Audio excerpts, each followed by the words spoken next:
हिंदी साहित्य समागम चैनल पर सभी मित्रों का हार्दिक स्वागत और अभिनंदन है। मित्रों, आज हम उत्तराखंड एलटी सिलेबस से संबंधित पेपर 2 जो सब्जेक्ट से संबंधित होगा, हिंदी से संबंधित, उससे संबंधित महत्वपूर्ण प्रैक्टिस सेट और व्याख्यात्मक क्लास देखेंगे। यह प्रैक्टिस सेट 4 होगा, प्रश्न उत्तरी, और आज का महत्वपूर्ण टॉपिक होगा प्रयोजनमूलक हिंदी। तो इससे संबंधित काफ़ी महत्वपूर्ण प्रैक्टिस सेट होगा और व्याख्यात्मक क्लास होगी, तो संपूर्ण वीडियो आप देखना। इससे पूर्व हमने उत्तराखंड के रचना और रचनाकारों से संबंधित एक प्रैक्टिस सेट करवाया था। दूसरा प्रैक्टिस सेट हमने उत्तराखंड के जो गढ़वाली और कुमाऊनी साहित्यकार, साहित्य से संबंधित, उसके विकास से संबंधित करवाया था। और तीसरा हमने महामैराथन एक प्रश्नोत्तरी करवाई थी, जिसमें 40 से 50 क्वेश्चन थे। उसके अंतर्गत गढ़वाली साहित्यकार, बोली भाषाएं और जो अभी नए सिलेबस में कुछ रचनाकार हैं उनसे संबंधित, और चौथा महत्वपूर्ण जो चंद आपके फर्स्ट पेपर में लगा है, चंद पंवार यानी प्राचीन, मध्यकालीन और आधुनिक उत्तराखंड का इतिहास, उससे संबंधित चंद और गढ़वाल वंश के अंतर्गत जो भी रचनाएं रची गई थी उनसे संबंधित वह प्रश्न पत्र है। तो आप संपूर्ण वीडियो प्लेलिस्ट में जाकर देख सकते हैं। तो देखते हैं आज का महत्वपूर्ण प्रैक्टिस सेट और व्याख्यात्मक क्लास होगी। संपूर्ण वीडियो आप देखना, तभी आपका रचनात्मक ज्ञान हो सकेगा। तो देखते हैं प्रयोजनमूलक। तो प्रयोजनमूलक क्या है? भाषा। भाषा किस प्रकार की है? एक सौंदर्यपरक, दो रूपों में हम इसका वर्णन करते हैं। एक सौंदर्यपरक हो गया और दूसरा प्रयोजनमूलक हो गया। ठीक है। प्रयोजनमूलक का भी दो अर्थों में हम प्रयोग करते हैं, एक सामान्य में, जैसे सामान्य जीवन में होता ही है, और एक विशेष परक में। विशेष परक किसी भी कार्य करने के लिए, ठीक है, चाहे हम ऑफिशियली कोई कार्य करें, कार्यालयीय कार्य करें, सामाजिक रूप से कोई कार्य करें, ठीक है, उसके लिए विशेष रूप से उस भाषा का हम वहाँ पर भी प्रयोग करते हैं। ठीक है, एक समान और विशेष। अब देखते हैं कि प्रयोग की दृष्टि से दो वर्गों में विभाजित किया गया है। ठीक है ना, प्रयोग की दृष्टि से दो वर्गों में इसको विभाजित किया गया। एक आनंदमूलक, ठीक है, अपने व्यक्तिगत के लिए, और दूसरा विशेष प्रयोजन के लिए, जैसे ही कोई भी काम कार्य करने के लिए। ठीक है। प्रयोजनमूलक एक यौगिक शब्द है। प्रयोग अर्थात उद्देश्य और मूलक अर्थात आधारित। ठीक है, दो शब्दों से प्रयोग और प्रयोग अर्थात उद्देश्य, मूलक अर्थात आधारित। अतः प्रयोजनमूलक हिंदी से तात्पर्य किससे है? विशेष उद्देश्य की भाषा का प्रयोग किया जाए। कोई विशेष उद्देश्य की, आप कोई भी भाषा का प्रयोग कर रहे हैं तो उसका कोई उद्देश्य होना चाहिए। यही प्रयोजनमूलक हिंदी का अर्थ को स्पष्ट करता है। अब देखते हैं कि इसकी विशेषता, इसकी परिभाषा भी होगी नीचे, तो अलग अलग फैक्ट के तौर पर हम इसको देखेंगे। देखो, प्रयोजनमूलक की विशेष कर इसकी 4 विशेषताएं हैं और कई बार पूछा जाता है। आपने इस पॉइंट को नोट करना है। एक तो प्रयोजनीयता, दूसरा अनुप्रयुक्तता। अनुप्रयुक्तता भी आ गया तो तब भी आप कन्फ्यूजन नहीं होंगे कि अनुप्रयुक्तता गलत शब्द है, ये राइट शब्द है। ठीक है ना। वैज्ञानिकता या वैज्ञानिकता, सामाजिकता या सामाजिकता और भाषिक विशिष्टता। ठीक है, इस पॉइंट को आप नोट करेंगे। ठीक है। प्रयोजन के लिए अर्थात देखो, प्रयोजनता अनुप्रयुक्त की दृष्टि से जैसे विभिन्न क्षेत्रों में विशिष्ट प्रयोग होता है। ठीक है ना। दूसरा, हम वैज्ञानिक अर्थ में किसका प्रयोग कर सकते हैं? जैसे किसी भी विषय के तर्क संगत कारण भाव, ठीक है, युक्त से संबंधित इसका संबंध हो सकता है। तीसरा होता है सामाजिक। देखो, सामाजिक किसी भी विषय, समाज से जुड़ी विभिन्न शाखाएं होती है। ठीक है ना, तो यहाँ पर भी ये भी इसकी विशेषता है। दूसरा, भाषिक का अर्थ है कि स्वतंत्र सत्ता या महत्ता रूपित करता है। स्वतंत्र सत्ता को या महत्ता को यह रूपित करता है। कैसे? जैसे एक, इसकी भाषा सुस्पष्ट हो, सटीक हो और सरल हो। इस पॉइंट को आप हमेशा नोट कर लेना। इस भाषा में प्रयोग नहीं होना चाहिए मुहावरे का, कहावतों का, उक्तियों का, अलंकारों का प्रयोग बिल्कुल भी नहीं होना चाहिए। इस पॉइंट को आप नोट करेंगे। बस सटीक, सुस्पष्ट, गंभीर, वाचार्थ और सरल और एकार्थी शब्दों का इसमें प्रयोग होना चाहिए। इन पॉइंटों को आप नोट करेंगे। कभी क्वेश्चन बन सकता है कि इसमें अलंकारिक भाषा या कहावतें, तो आप इसको सीधे ही हटा सकते हो। क्वेश्चन कहीं भी प्रकार से बन सकता है। अब इसकी महत्वपूर्ण हम परिभाषाएं देखेंगे। ठीक है। डॉक्टर जैन क्या कहते हैं? वह हिंदी जिसका दैनिक व्यवहार, पत्राचार होना चाहिए था, वाणिज्य, व्यापार, प्रशासन, विज्ञान में इसका प्रयोग किया जाता है। जैन की परिभाषा है तो क्या कहते हैं? वह हिंदी जिसका दैनिक व्यवहार, पत्रकार, वाणिज्य, व्यापार, प्रशासन, विज्ञान, मतलब जो भी महत्वपूर्ण संस्थानें हैं वहाँ पर अगर किसी इसका प्रयोग होता है, जिसका दैनिक जीवन में इसका प्रयोग होता है। इस पॉइंट को आप नोट करें। इस किससे? जैन का, डॉक्टर के जैन का है।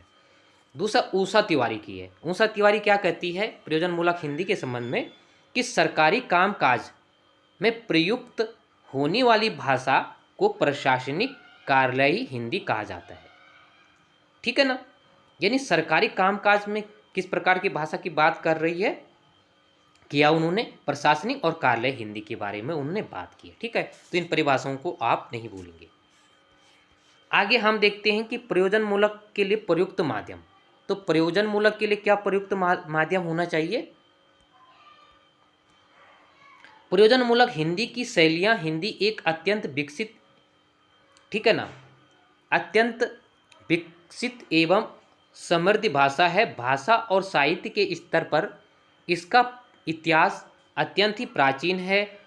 आज जीवन के सामाजिक स्तर पर जो बदलाव हो रहे हैं तथा विज्ञान या प्रौद्योगिकी का जो विकास हो रहा है, तो यह प्रयोजनमूलक की प्रयुक्ति है।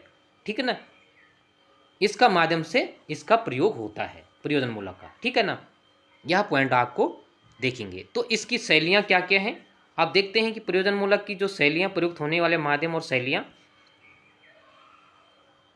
इन पॉइंटों को आप इसी प्रकार से क्वेश्चन बनेगा निश्चित तौर पर। प्रयोजनमूलक हिंदी की शैलियाँ, देखो बोलचाल की, हम जो बोलचाल की भाषा में प्रयोग करते हैं, संवाद शैली, एक दूसरे से संवाद करते हैं, वहाँ पर यह भी एक शैली है। भावात्मक, अपने भावनाओं को प्रकट करना। साहित्य क्षेत्र में तो आप जानते ही हैं कि साहित्य क्षेत्र में इसका उल्लेखित कार्य होता है। सामाजिक, जो कि बिना समाज का तो कुछ भी संभव नहीं है। ठीक है, पत्र लेखन की शैली में यह भी एक शैली है। और प्रशासनिक शैली में यह शैलियाँ हैं, विशेषताएं अलग हैं।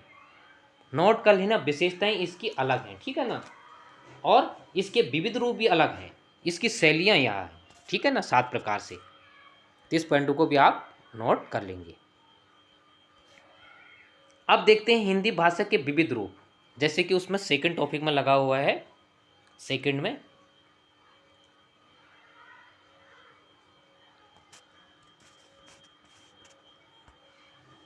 अब कहाँ पर इस विविध कौन कौन से रूप है, कहाँ पर इसका प्रयोग जो है बेहतर रूप से हम करते हैं और करना चाहिए। कार्यालयी हिंदी, देखो शासन प्रशासन के विभिन्न कार्यालयों में, शासन प्रशासन की जो भी, जैसे उत्तराखंड के गवर्नमेंट है तो उसके जो भी कार्यालय होंगे, चाहे शिक्षा के क्षेत्र में होंगे, चाहे अन्य क्षेत्रों में प्रशासन के, जैसे पुलिस विभाग या फॉरेस्ट डिपार्टमेंट, अन्य कोई विभाग होगा, तो उन कार्यालयों में क्या होगा, कार्यालय हिंदी का शासन प्रशासन के कार्यों में होता है। ठीक है, आगे क्या हो, व्यावसायिक हिंदी, जैसे बैंकिंग, व्यापारिक कार्यों के लिए।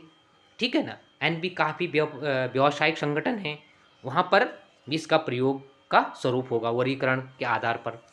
तकनीकी हिंदी, तकनीकी हिंदी के अंतर्गत क्या आएगा, इंजीनियरिंग, रसायन, भौतिक, चिकित्सा आदि, स्वास्थ्य चिकित्सा आदि के क्षेत्र में, तो यह तकनीकी क्षेत्र में आ गया। डायरेक्ट ही पूछा जा सकता है, और ये समान तो आप जानते हैं, तो इसका क्वेश्चन आप कर सकते हैं, लेकिन थोड़ा ध्यान देने वाली आवश्यकता जरूर है।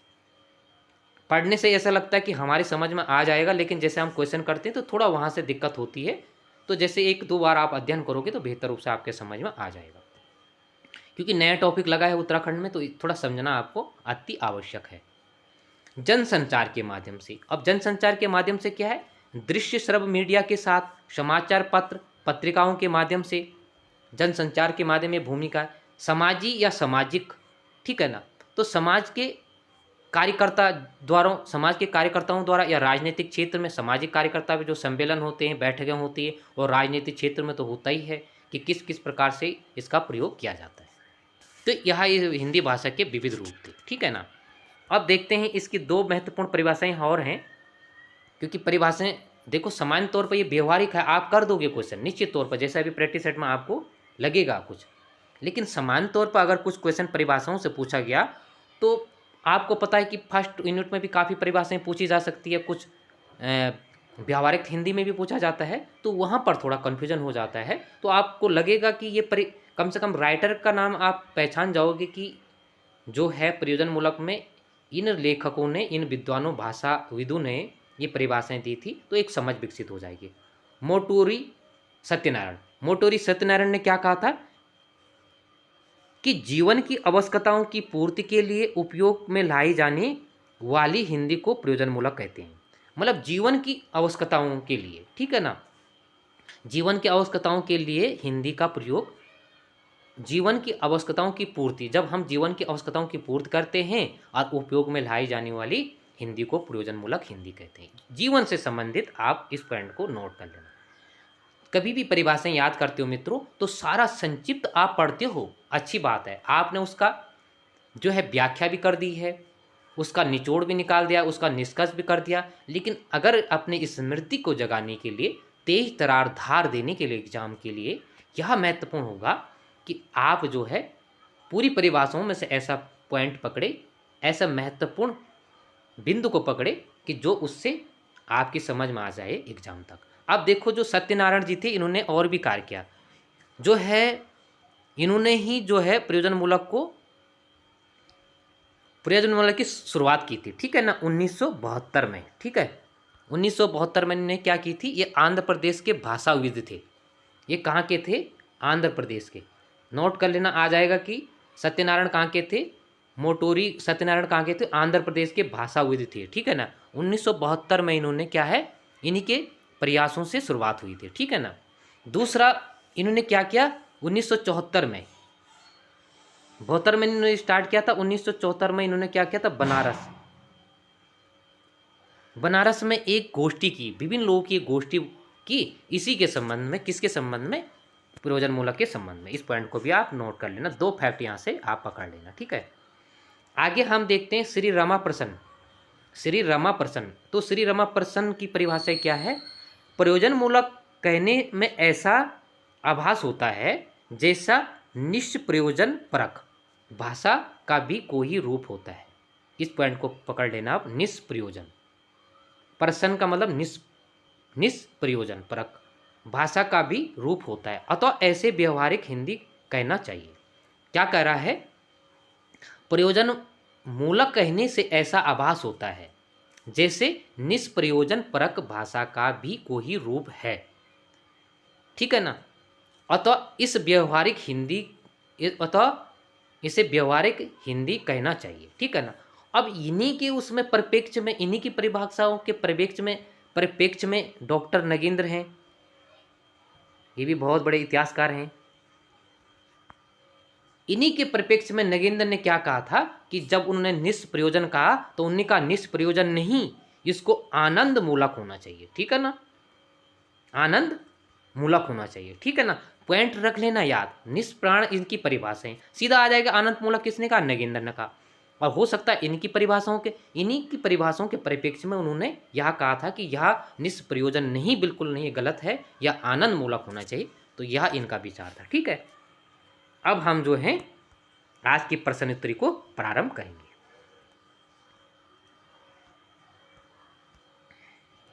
पहला, सरकारी कामकाज में प्रयुक्त होने वाली भाषा को प्रशासनिक कार्यालय हिंदी कहा जाता है, यह परिभाषा किस विद्वान ने दी, ठीक है ना।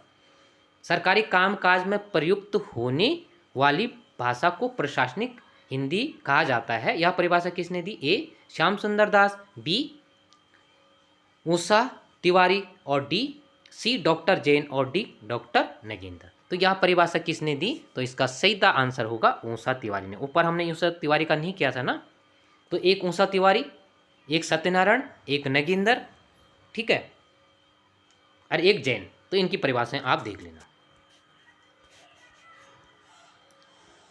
अगला महत्वपूर्ण प्रश्न है, प्रयोजनमूलक हिंदी की विशेषता नहीं है, क्या नहीं होगी, सामाजिकता, वैज्ञानिकता, अनुप्रयुक्तता, तार्किकता। तो इसका सही आंसर होगा, आप जानते हैं अनुप्रयुक्तता को भी सही कर लेना। इस पॉइंट को कई बार यहीं पर कंफ्यूजन हो जाता है, और एग्जाम में जब खोपड़ी काम नहीं करती है ना, जब यहाँ से खिचड़ी बनेगी, भिन्न भिन्न चीज़ों को आपको इतनी स्मृति नहीं रहती यार किसी को, चाहे कोई कितना ही विद्वान हो, रात दिन कितना ही पढ़ रहा हो, लेकिन एग्जाम में मित्रों एक प्रेशर होता है, एक डिप्रेशन होता है, ठीक है।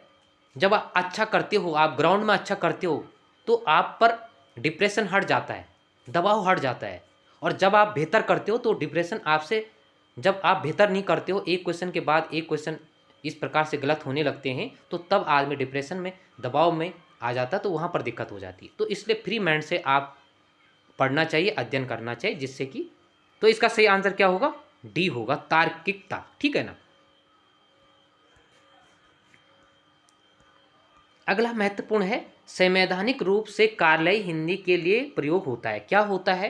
राजभाषा, राजभाषा, राजभाषा, प्रशासनिक भाषा और राष्ट्रीय भाषा। आप जैसे इसका स्वरूप पढ़ते हो तो पहले इस प्रकार का वाक्यों का उल्लेख किया गया है। तो संवैधानिक रूप से आपको मालूम है कि राजभाषा का उल्लेख किया गया, राज नहीं। ठीक है ना। और यहाँ पर भी राजभाषा का होगा। ठीक है, संवैधानिक की बात कर रहा है, इस पॉइंट को पकड़ लेना। कई बार कंफ्यूजन हो जाता है। अच्छा क्वेश्चन, कई बार ऐसा हो जाता है कि यहाँ से मैं परिभाषा भी देता हूँ, हर फैक्ट पर कार्य करता हूँ, आप बिना सोचे ही लिख देते हो कई बार कि इस क्वेश्चन का आंसर ऐसे, जैसे आप जानते भी हो शायद में। तो सोच विचार कर एक बार जरूर अपने फैक्ट को चेक करें, क्वेश्चन को। अच्छा लगता है, जहाँ से होगा मैं उसको पिन कर देता हूँ। ठीक है ना। हिंदी भाषा का कौन सा रूप नहीं है? ए व्यावसायिक हिंदी, बी तकनीकी हिंदी, सी सामाजिक हिंदी और डी पारिवारिक हिंदी। तो आप जानते हैं ये सारी भाषाएं, केवल पारिवारिक हिंदी स्पेशल तो है नहीं। ठीक है ना। अगला महत्वपूर्ण है, प्रयोजन मूलक हिंदी का क्षेत्र नहीं है। तो कौन सा नहीं होगा? लोक भाषा, तकनीकी भाषा, जनसंचार की भाषा और कार्यालयी भाषा। हिंदी का क्षेत्र नहीं है प्रयोजन मूलक का। ठीक है ना। तो चौथा का सीधा आंसर क्या हो जाएगा? पांचवा का सीधा आंसर हो जाएगा ए, यानी लोक भाषा का कोई मतलब नहीं है। ठीक है ना। क्षेत्रीय भाषा, लोक भाषा का कोई मतलब यहां से स्थान नहीं रहता है। अगला महत्वपूर्ण है, प्रयोजन मूलक हिंदी से क्या अभिप्राय है? अध्ययन के माध्यम से हिंदी, साहित्य सर्जन के माध्यम से हिंदी, साधारण बोलचाल के माध्यम से हिंदी और कामकाजी प्रयोग अनुप्रयोग के माध्यम से हिंदी। ठीक है। तो इसका आंसर सही क्या होगा?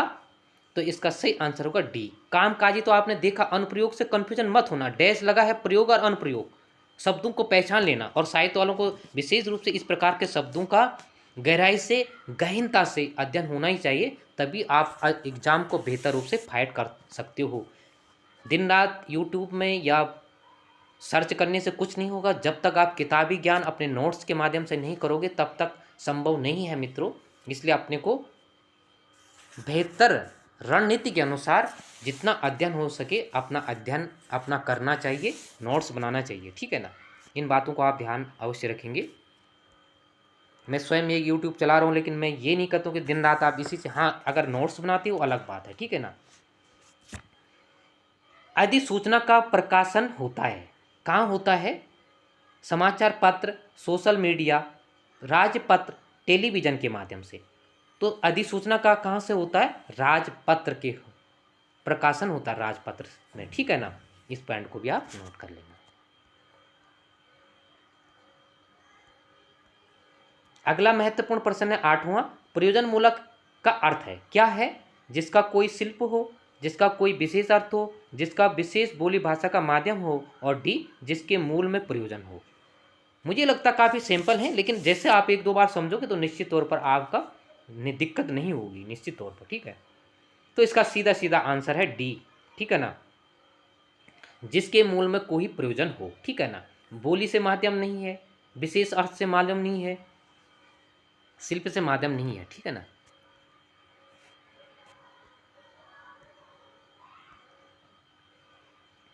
आगे 9वां नंबर का प्रश्न है, प्रयोजन मूलक का स्वरूप है। कैसा है? सैद्धांतिक, व्यावहारिक, कामकाजी, उपयुक्त में से सभी। तो 9 नंबर का प्रश्न का सही अर्थ क्या होगा? तो इसका सही आंसर होगा डी, यानी उपयुक्त में से सही। तो इसका स्वरूप में अभी चर्चा की थी। तो सैद्धांतिक भी है, व्यवहारिक भी है, कामकाजी भी है। ठीक है ना। प्रश्न सारे मिलते जुलते हैं लेकिन माध्यम अलग है। ठीक है ना। इस पॉइंट को पकड़ लेना आपको। क्वेश्चन तो वही पूछा जाता है, घुमा फिरा कर पूछा जाता है जहां पर हमारी दिमाग स्मृति कार्य नहीं करती है एग्जाम में। 10वां नंबर का प्रश्न है, प्रयोजन मूलक हिंदी को कहते हैं, क्या कहते हैं? व्याकरणीय हिंदी, व्यावहारिक हिंदी, आधुनिक हिंदी, उपयुक्त में से सभी। तो इसका आंसर क्या होगा? तो प्रयोजन मूलक हिंदी को क्या कहेंगे?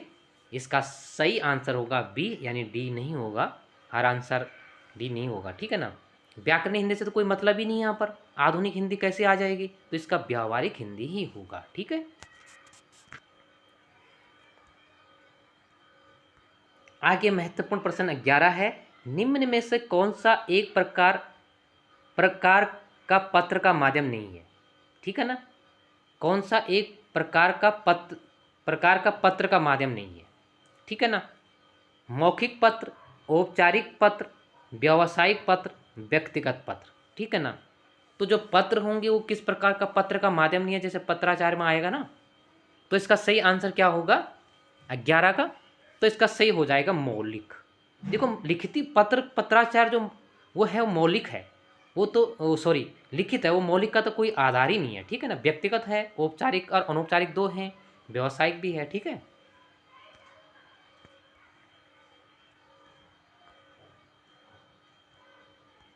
अगला महत्वपूर्ण है, निम्न में से संचार के औपचारिक साधन कौन सा होगा, ब्लॉग बनाना, अनौपचारिक वार्ता, सम्मेलन वार्ता, मौखिक वार्ता।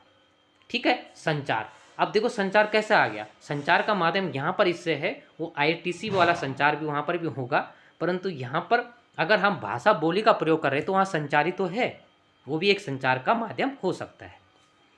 तो संचार का औपचारिक साधन कौन सा होगा, तो इसका सही आंसर होगा औपचारिक साधन होगा। कौन सा होगा, तो औपचारिक कौन सा होगा, तो 12 का सही आंसर क्या होगा, सी यानी सम्मेलन वार्ता। ब्लॉग बनाने से कोई मतलब नहीं, मौखिक से तो कोई मतलब ही नहीं, अनौपचारिक, औपचारिक हो सकता था लेकिन अनौपचारिक का कोई मतलब नहीं होता है। ठीक है, अगला महत्वपूर्ण प्रश्न 13 है, तकनीकी हिंदी के क्षेत्र के अंतर्गत शामिल नहीं है, तो कौन सा नहीं होगा, इंजीनियरिंग, रासायनिक हिंदी, चिकित्सा और पत्रिकाएं। तो अभी हमने पूर्व में चर्चा की थी ना, इसके बारे में पढ़ा था हमने। ठीक है ना, जो स्वरूप पढ़ा था हमने, वर्गीकरण या भाषा का विविध रूप पढ़ा था हमने, कार्यालयी, व्यावसायिक, तकनीकी, जनसंचार, सामाजिकी, है ना। तो पत्रिकाएं नहीं होगा, पत्रिकाएं तब होता है जब सामाजिक संचार के माध्यम से होता है, यहाँ पर केवल तकनीकी के क्षेत्र में पूछ रहा है। ठीक है ना, क्वेश्चन सारे क्वेश्चन मिलते जुलते लग रहे होंगे लेकिन अंतर बहुत है बस। 14 नंबर का प्रश्न है, प्रयोजनमूलक हिंदी का पर्याय नहीं है, तो क्या नहीं होगा, कामकाजी हिंदी, वार्तालापी हिंदी, उद्देश्यपरक और प्रयोजनी। तो प्रयोजनमूलक हिंदी का पर्याय कौन सा नहीं होगा, तो 14 का सही आंसर क्या होगा, तो 14 का सही आंसर को वार्तालापी नहीं होगा। ठीक है ना, कामकाजी, उद्देश्यपरक, प्रयोजनी होगा। ठीक है, 15 नंबर का प्रश्न है, हिंदी का प्रचार प्रसार किन क्षेत्रों में होता है, तकनीकी विज्ञान के क्षेत्र में, यातायात के क्षेत्र में, राष्ट्रीय सम्मेलनों में, उपयुक्त में से सभी। तो हिंदी का प्रचार प्रसार देखो विभिन्न रूपों में होता है, आप तो जानते हैं, तो इसका कन्फ्यूजन नहीं होंगे, सीधा ही आंसर इसका क्या है, उपयुक्त में से सभी होगा। ठीक है ना,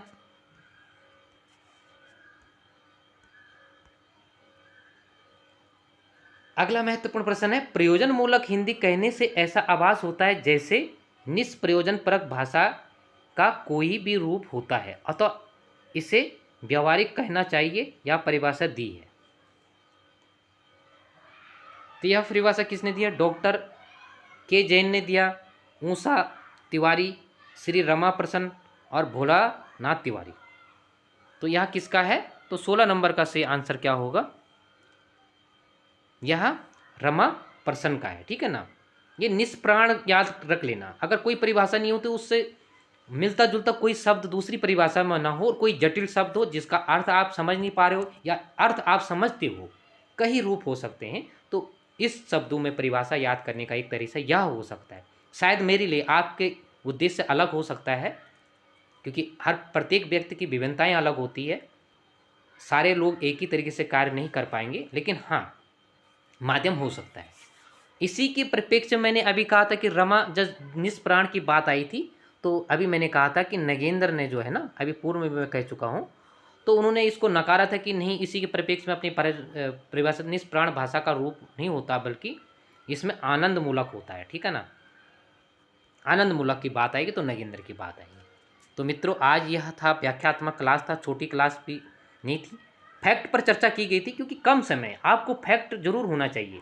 और अगर इन चीज़ों को भी आप बातों को लिखेंगे तो आपके दिमाग में इतना नहीं कि तुमने इधर उधर से नोट्स सामग्री इतनी उपलब्ध, देखो सब व्यक्तियों के पास यूट्यूब चैनल है, कोई पीछे नहीं है, हजारों होंगे, सबके पास बुकें हैं, लाइब्रेरी में सभी जाते होंगे, सब ने पीडीएफ जमा कर रखी है, परंतु क्या उसका अध्ययन आप कर रहे हैं बेहतर रूप से? यही आपके लिए औषधि का कार्य करेगा। मेरी बात को ऑन द रिकॉर्ड करके भी रख लेना। सफलता उसी व्यक्ति को मिलेगी जो रचनात्मक आधार पर कार्य करेगा।